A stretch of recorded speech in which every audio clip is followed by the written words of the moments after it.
Hey guys, welcome to the weekly member message. It is February 23rd, 2022. As you can see, we're stepping into a new approach based on a whole bunch of biblically based realities that are cumbersome. It's difficult to come into a new approach, to do it right, and to make it stand and have support. And not it be kind of cumbersome and difficult to grasp. When it comes to the faith, I'm kind of like a guy that if you say, hey, what time is it? And the guy will respond by telling you how to build a watch. When it comes to the faith, things are just not easily understood with single quips. They have to be understood in the context of what has been and then what is now. And all of that includes so much stuff that it's tough for people to kind of be able to say, well, this is what cult is really about, you know? And some of you might have a pretty good grasp and you might be summarizing what we're about in one way, and it could be true or maybe it's false, but what exactly are we doing? What are we doing in this community that is here online with each other? I'm going to use the trusty whiteboard to explain everything that we're going to talk about, and I want to use it to help you simply understand what we are all about as Christian ultra-libertarians for truth. A lot of moving parts, and I'm going to cut those out and just bring in the basic understanding and overall picture. And what I am titling this is Recalibration of the Faith. Recalibration of the faith. All right? Now, after the fall of man, when Adam and Eve partook of the fruit, God, through Moses, so we start with the fall, God, through Moses afterward, established material religion, okay? The greatest expression of material religion to ever exist is Judaism, okay? So through Moses, they were a literal people. They were different from other peoples. They were a specific group, literal. And they made tabernacles and temples of material, stones and skins and poles and all sorts of things. God told them how to do it. And they had a priesthood, a literal priesthood that was passed down physically from one person to the next who qualified through the proper genealogy, which was written down, literal, material. The faith was male dominated. That's an actual thing. The gender was male dominated. Males had to be circumcised, literally cutting off the foreskin. So very, very material, actual animals that were important to them were sacrificed. Their actual blood was shed for the propitiation of their sins temporarily until the true Messiah came. They had a culture that included you must dress this way. You can only eat these things. You can only travel this far on a Sabbath. They had massive laws on sanitation, what to do, what to wash, where to do certain things that the body requires. All people of that age went to Sheol, the actual covered place, separate from God. It included a prison and a paradise, but it was all separate from God. That's the Old Testament material religion. Start there. Okay. Then they had the material Messiah show up. And what he did was he had victory over everything that was established because of the fall. And he had victory over everything that was a result of the fall. Okay? And sin, death, hell, Satan, over because of him. When he returned to take his bride, which is discussed in what we call the New Testament, Matthew through Revelation, all of that covers that period when he came back and he promised to save his bride, his church, from the gates of hell. That reconciled the entire world to the Father. Got that? And we entered into, according to the scripture, a new economy of the faith. This, according to the scripture, to keep it simple, I'm not going to use the scripture, describes a world that never ends, an age that never ends, a kingdom that continues to grow forever and ever. That kingdom grows spiritually. When people spiritually, instead of materially, come to God. It's an age when God writes on the hearts and minds of those who are His by His Spirit.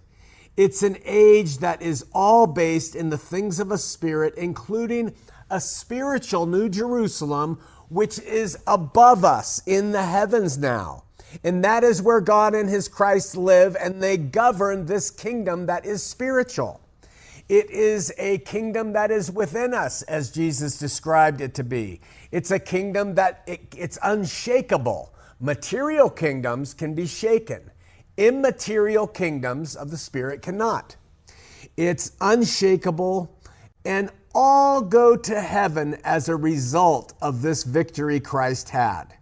There is no more going to the Sheol covered place, separated and all that. All there is everybody has been reconciled, sin has been taken care of, and people who live on this earth either discover Jesus, God, spiritually, and then feed their spirit and go to that New Jerusalem above, or they enter into a heavenly realm that is outside that kingdom. All right? So, we have, that's essentially it. So what Christian ultra-libertarians are doing is we are saying we embrace non-material church. We embrace the period when God writes on individuals. We don't divide over doctrine any longer. We don't divide on anything with others. We operate in love and truth and peace, love and understanding, and we get along with all people. And when we come together, people who are seeking have the right to see and believe things as they want. We don't separate from them, and we don't see non-believers as evil, hell-bound souls. We see them as people who are just choosing not to live and walk by the Spirit. They have been reconciled by Christ's glorious victory over all things, but they are not part of the kingdom above or the kingdom that is here that is within us.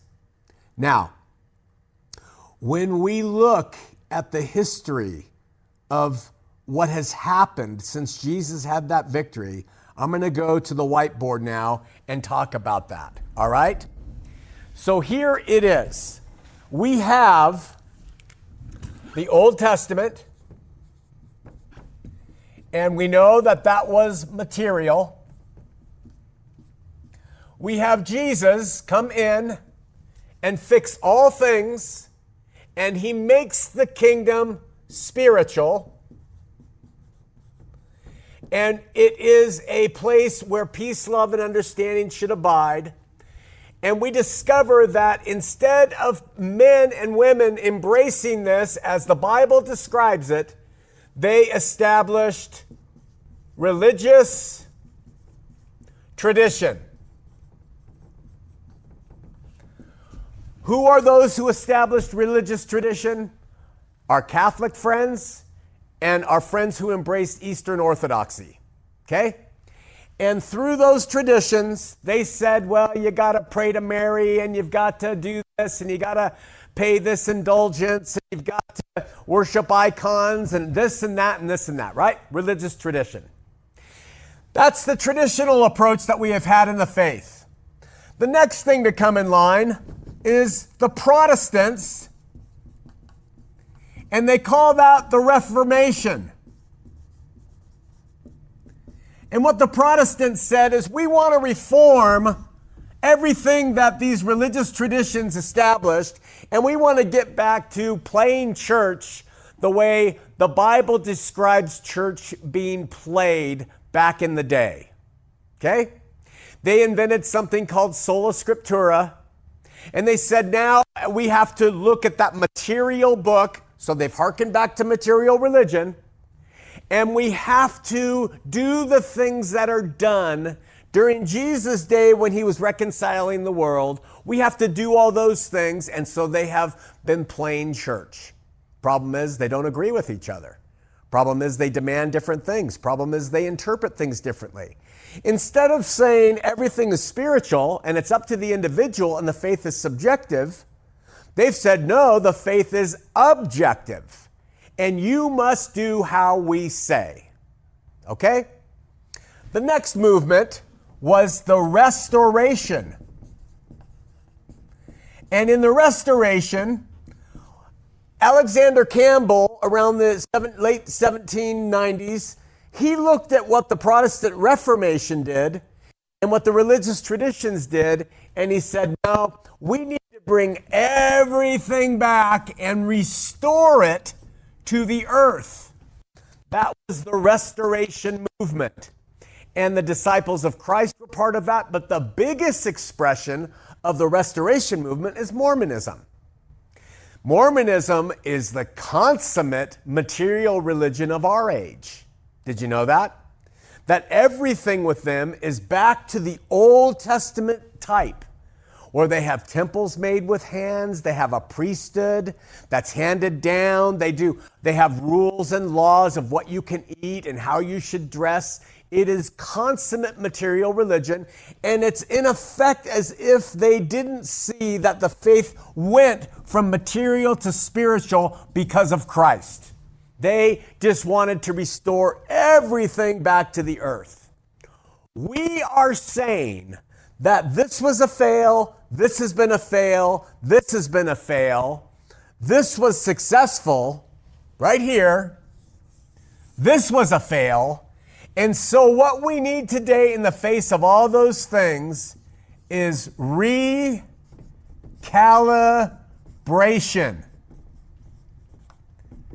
Recalibration. That means that the faith has been worn out, and so it's causing the faith to lean certain directions. We need to recalibrate it based on what the scripture says and show people that the faith is entirely independent and subjectively experienced and lived. Okay? That is what cult is. Cult is the first, perhaps, expression of the recalibrated movement. We believe that we don't need a restoration, we don't need a reformation, we don't need the traditions. We just need to recalibrate the faith based on what the Bible says. And the Bible says plainly that the faith is individual now, Jeremiah 31 through 35, and that everything of the former age would be shaken, Hebrews chapter 12, and that the kingdom of God is within us, Luke chapter 12. Jesus said that. And that the faith is between God and the individual, and what you as an individual and I as an individual choose to believe is our responsibility. And so Christian ultra-libertarians for truth says, we recalibrate the faith, and we believe that you should have the choice to believe as you want to believe and to be loved, in spite of the differences that we may have. So if you believe Jesus is coming back, that's your right. If you believe that Jesus and God and the Holy Spirit are a Trinity, you have that right. And you deserve my love and friendship and fellowship. And if I believe that there is one God and not a Trinity as it's creedally described, and I believe that Jesus has come back, you love me and we accept each other. Let's take it further. We look at other people who might be part of the recalibration movement and we say, what you believe is okay too. And someone says, I don't believe there is a God. We say in the recalibration movement, we allow you that freedom, that liberty to believe as you want to believe, because that's incumbent upon our life according to Scripture, to love. You can come and say, I am a Catholic, I'm a Mormon, I'm a Baptist, I'm a Calvinist, I'm this and that. In the recalibration movement, what it says is, that's up to you. What's up to us is to love each other and learn. Learn together. You can discard any of the things we learn in the recalibration movement. You're at liberty. But learning and love in the light is key to what the recalibration movement is about. That's what you're part of here at Cult. And we just wanted to make that plain.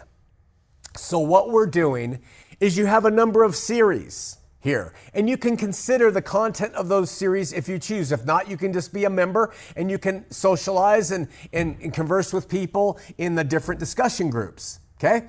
But if you want to learn, consider taking the different series that we are constantly creating and providing. Then after you've done those, if you want to get into the leadership level, a cult leader as we call it, tongue in cheek, what happens is you'll enter into our cult leader modules, which teach you two things. One, how recalibration looks in the lives of Christians today. Personal recalibration. That means spiritual growth, maturity, etc. And how recalibration looks in a group community. That's what we are doing here. I hope that helps summarize a little bit better what Christian ultra-libertarians is all about. Again, if someone said the restoration movement, you would say Mormonism represents one of the aspects of the restoration movement. If you talk about recalibration or the recalibration movement, what you are talking about, at least today, is cult.